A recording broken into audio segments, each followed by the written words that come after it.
Papa Chuma. Papa Chuma, Papa Chuma, Papa Chuma, yeah. Papa Chuma.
Season y'imyumbati nayiranze igihe nakuriye eka nkore n'uyu ndebe ko hari icyo nkura igiti kikagira umwumbati umwe ko nta konti reka ntere n'akandi ejo nzabona konti yada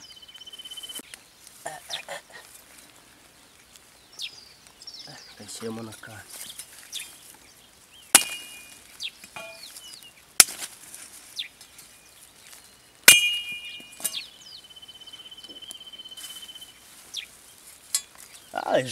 Jaka kazandenge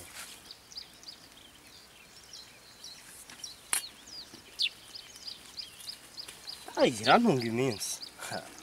iminsi ye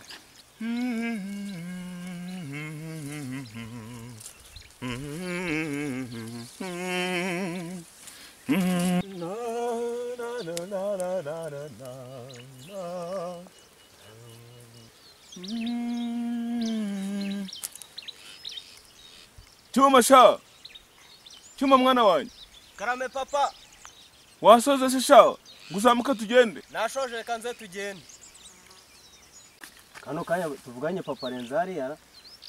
Reka ni utatansiga dore kandi nawe ufite urufunguzo.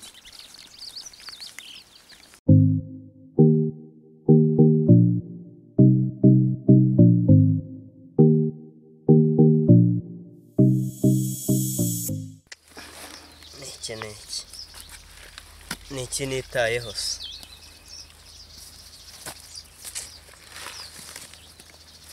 homba ni homboka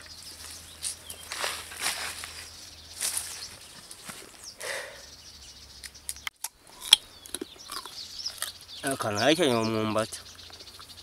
niwe kuko ndabona icyaro cyumbanye karande pe nsigaye naracupiye nayisabune yarabuze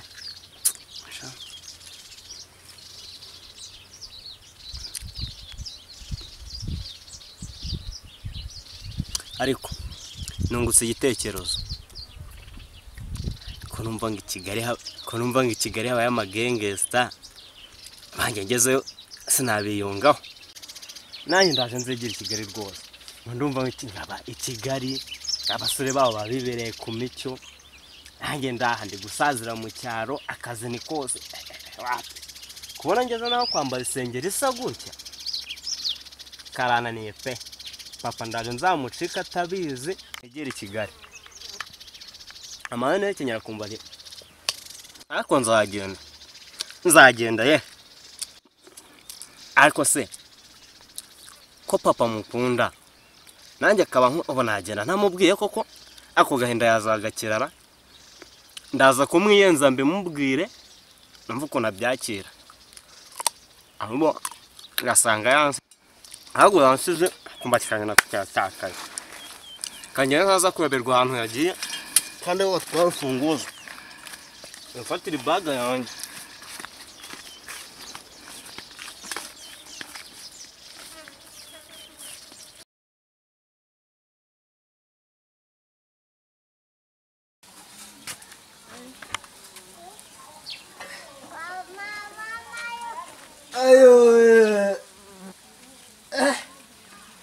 umuntu arasinza akibagirwa yuko yanaryamye ariyera ese papa ko naryamye ari hano hanze none hari aho areba urukunzu nkareba kariho areba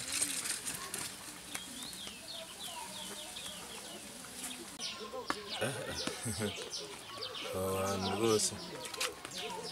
ibintu by'amabizinesi nabyo rero biragorana nk'uyu mugore twavuga ko agiye kunyohereza amafaranga yanjye ntayohereze ni iki koko papa wicaye hano mwana wanjye nakangutse ngo mahoro mu muryango ntanakubuze urabambuze ndahari icyuma wenda hari ariko gusa hari n'icyo nashaka kukubwira ni iki se mwana wanjye hari akantu nshaka kukubwira unakangire inama umbwire nimba byakunda cyangwa bitakunda genda n'agatebe genda n'agatebe wicaye sha genda n'agatebe wicaye ibitotsi nabyo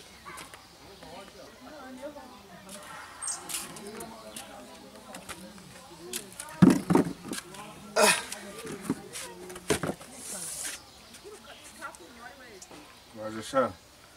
naje kandi naryamye tutaganiye naje ku gatekerezo nkafite nshaka kukubwira nta kibazo mwana wanjye gusa bisoza nyine ngeze hano mpita ngo ibitotsi nabyo biba biraje biba birangaritse kwa mwana we kugutwa ibyo abana b'iki gihe cyuma kandi papa mwana wanjye warumbwiye ngo hari icyo washakaga kumbwira kirahari ntukigunge hano hari mwana wanjye mbwira ikintu ushaka ko mugira inama iki byakugendekeye rero urabona iki cyaro rwose njye ndabona kirimo kirananira buriyo nganiriye n'urungano rwanjye bajya bambwira ngo i Kigali ni heza ngo iyo umuntu ageze i Kigali ngo yigiriye mu bisubizo hano ahubwo umereze dukeya ko twufite nongereho nanjye two mfite nibonera agatike nayo negereye i Kigali kabisa ndashaka kujya i Kigali kuko bambwiye ko i Kigali ni mu munyenga hari ibitaje birebire none uburyohe i Kigali ndashaka kujya i Kigali ushaka kujya i Kigali mwana wanjye cyane nakubwira iki se mwana wanjye ubu utangiye kumbuza dore papa nawe sinzi mwana wanjye rero ndakumva papa reka nkubwire Kigali murayireba mukabona ni nziza itatse amabara irimo amatara meza irimo amazu meza imihanda myiza ubundi se si nziza papa Kigali ni nziza mwana wanjye ubu ukureba Kigali ni nziza Kigali irimo byinshi byiza ariko ibibi biyirimo nabyo ni byinshi mwana wanjye nayibayemo ariko Kigali nta muntu yijyamo amara amasa ntabwo ushobora kujya i Kigali udafite igishoro mwana wanjye uramutse uhagurutse nonaha ukajya i Kigali ngo ugiye ngo wajya wambwe ngo mu marigara ngo ni mu bake ngo habaye amagengesta papa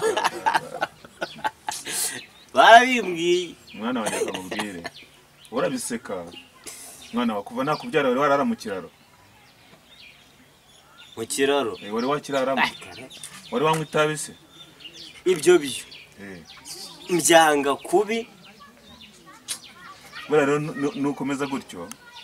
bizashiduka ugiye i Kigali kujya kunywa itabi no kurara mu kiraro mwana wanjye rero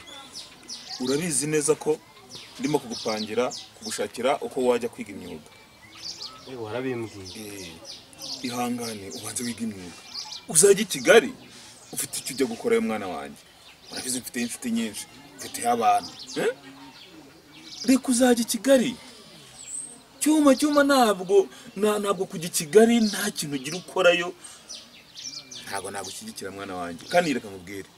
hari n'ikindi ugomba kumenya umva mwana wawe ntabwo Kigali ariyo irimo amafaranga yonyine ntabwo Kigali ariho hari abakire gusa natwe hano iwacu mu cyaro Rwivanga aramubonye uraguze dayihatse ejo bundi nose Rwivanga nta mafaranga ntayakoreye hano mu cyaro mwana wanjye rero ubukira aho waba uri hose wabushaka bigakunda uranyumva neza ndakumva papa kora imishinga neza ufata isuka nk'uko usanzwe uyifata utegure gahunda neza ubona ko Rwivanga nkubona kubwiraga ntakijwe n'ibigori cyane umushinga w'ibigori uramukijije ariko none se ubwa butaka bwanjye hararagura kububyaza umusaruro byakunanira mwana we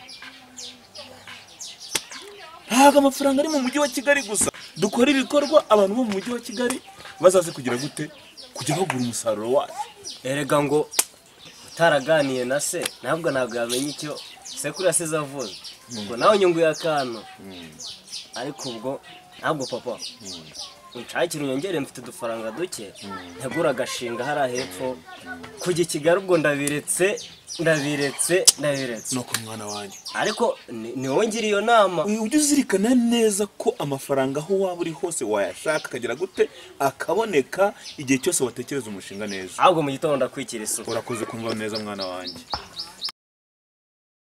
Papa Chuma.